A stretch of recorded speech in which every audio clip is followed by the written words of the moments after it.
Hayat Ağacı'ndan herkese merhaba. Belli kalıplar içerisinde yaşamaya kendimizi öylesine kaptırırız ki bu kalıplar içerisinde aynı hatalara tekrar tekrar düştüğümüz olur. Yaşamımızda yapı taşları olarak temele yerleştireceğimiz bazı ilkeler vardır. Bu ilkeler aslında insan olmanın da temel ilkeleridir. Onlara gereken ilgiyi, alakayı gösterdiğimiz zaman gerçekten insan olma yolunda adımlar atmaya başlamış, başarıya daha da yaklaşmış oluruz. Gerek günlük yaşamın karmaşası, gerek teknolojik gelişmelerle zaman mefhumunun bereketini yitirmiş görüntüsü, gerekse kent yaşamıyla beraber kendini gösteren insan ilişkilerindeki dejenerasyon, bu yaşam ilkelerini göz ardı etmemize sebep oluyor. Bu yüzden yeni bir durumla, yeni bir zorlukla karşılaştığımız her seferinde tekerleği yeniden icat etmemiz gerekiyor. Bu videoda çok geç olmadan keşfetmeniz gereken ve yaşamınızda yapı taşları olarak kullanabileceğiniz ilkelerden bazılarını anlatıyoruz. Bu ilkeleri sonuna kadar dinlemeniz sizi her alanda başarıya hazırlamaya yardımcı olacaktır.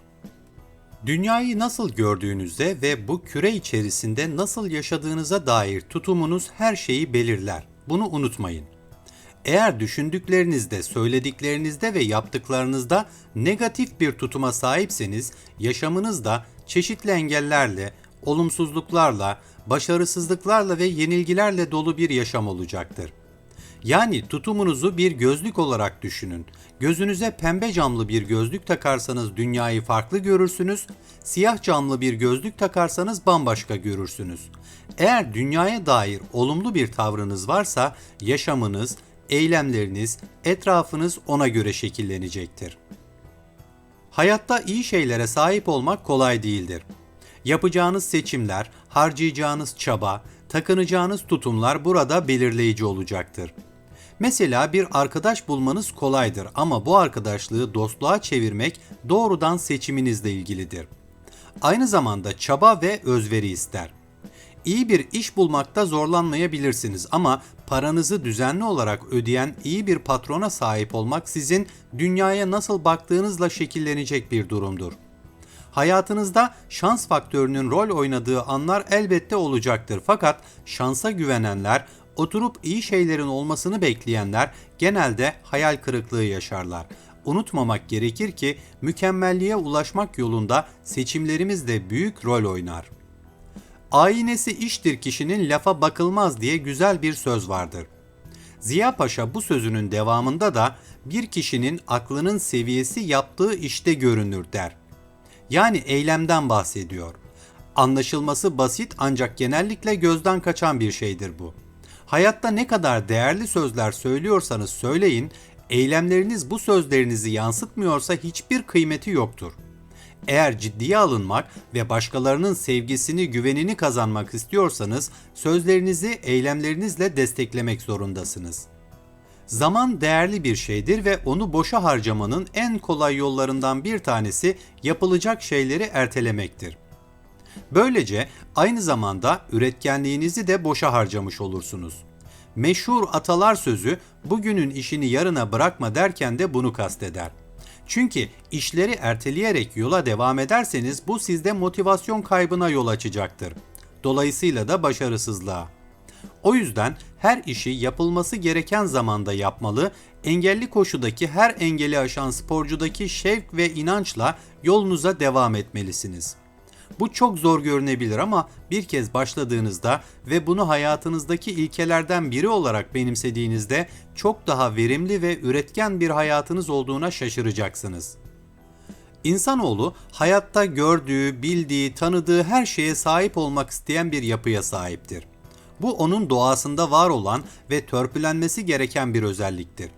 Bu konuda antik Yunan filozofu Platon şöyle der: önemli olan hayatta en çok şeye sahip olmak değil, en az şeye ihtiyaç duymaktır.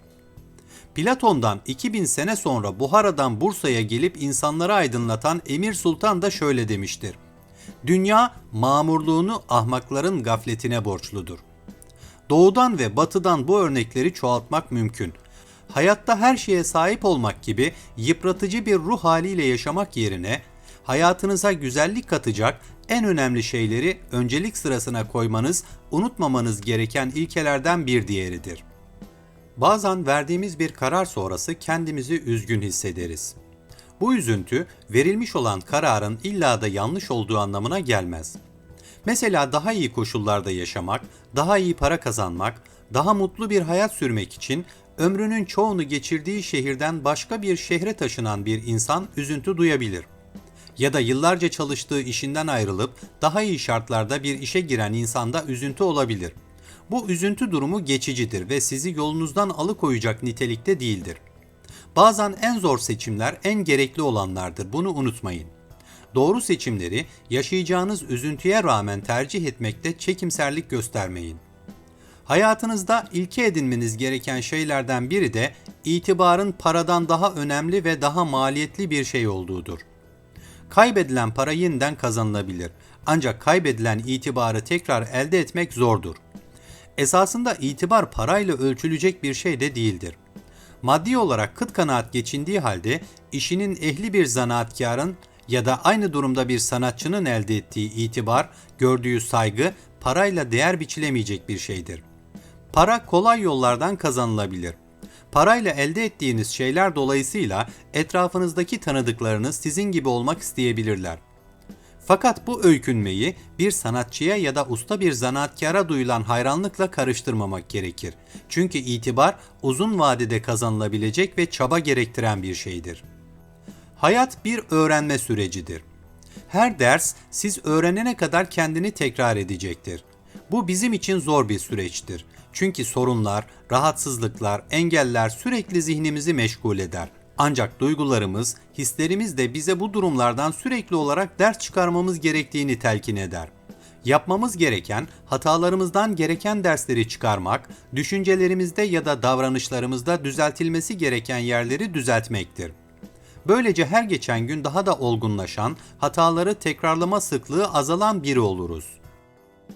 Eğer bir karmaşa ve sorunlar yumağı içinde boğuşuyorsanız, yapmanız gereken ilk şey sorunun ne olduğuna odaklanmak yerine çözüm yollarına odaklanmaktır.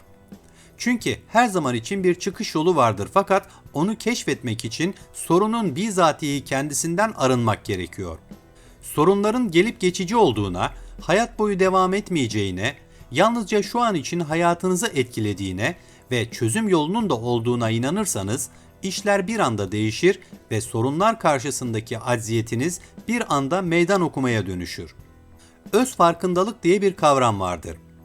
Yani tefekkür ve iç gözlem yoluyla kendinizi net ve nesnel olarak görme yeteneğidir bu. Öz farkındalık yeteneği hayatınız hakkında akıllı kararlar vermenizi sağlar. Düşüncelerinizi ve davranışlarınızı neyin motive ettiğini anlamanıza yardımcı olur. Kendinizi geliştirmenin tek yolu önce içsel kargaşa belirsizliğini ve güven eksikliğini veya başka herhangi bir duygusal problemi yenerek kendi varlığınızın kontrolünü ele geçirmektir. Bu kontrolü sağladıktan sonra ilerlemenizi engelleyecek durumları aşmak sizin için daha kolay hale gelir. Başarılı, mutlu bir hayat için sağlık olmazsa olmazlardandır. Bunun ne kadar değerli olduğunu tecrübe etmeden bilebilmek zor. Sultan Süleyman'ın "Olmaya devlet cihanda bir nefes sıhhat" gibi dizesi bu konuda verilebilecek en mükemmel örnektir. Bir örnek de yine Platon'dan verelim. Platon 2500 sene öncesinden insanların para kazanmak için sağlıklarını yitirdiklerini ama sağlıklarını geri almak için de kazandıklarını harcadıklarını söylüyor. Hayatta bazı şeyler için mücadele ederken çoğu zaman sağlığımızın önemini geri plana itiyoruz. Ancak bir musibet durumunda yaşam tarzımızı, alışkanlıklarımızı ve önceliklerimizi değiştiriyoruz. Unutmamamız gereken şey sağlığımızın en öncelikli meselemiz olduğudur. Hayat kelimesi kökü itibariyle canlılık demektir. Bu canlılık, hareketlilik, içerisinde hem neşe hem hüzün dolu iyi ve kötü günler barındırır. Bu yolculukta sabit kalan tek şey değişimdir. Heraklitos'a gönderme yaparak yazdığı dizelerinde Necip Fazıl Kısakürek şöyle der: "Her şey akar, su, tarih, yıldız, insan ve fikir. Oluklar çift, birinden nur akar, birinden kir." Burada hayat sizi olmadık yerlere savurduysa, Olmadık sorunlar yaşadıysanız ya da yaşıyorsanız bile iyimserliğinizi kaybetmeyin ve bunun sonsuza kadar sürmeyeceğini düşünün. Her şeye rağmen hayatın tadını çıkarmaya bakın. Yarının ne getireceğini hiçbirimiz bilemeyiz çünkü. Videoyu beğendiyseniz Hayat Ağacı'na abone olmayı, yorum yapmayı, beğen butonuna basmayı ve bildirim zilini açmayı unutmayın.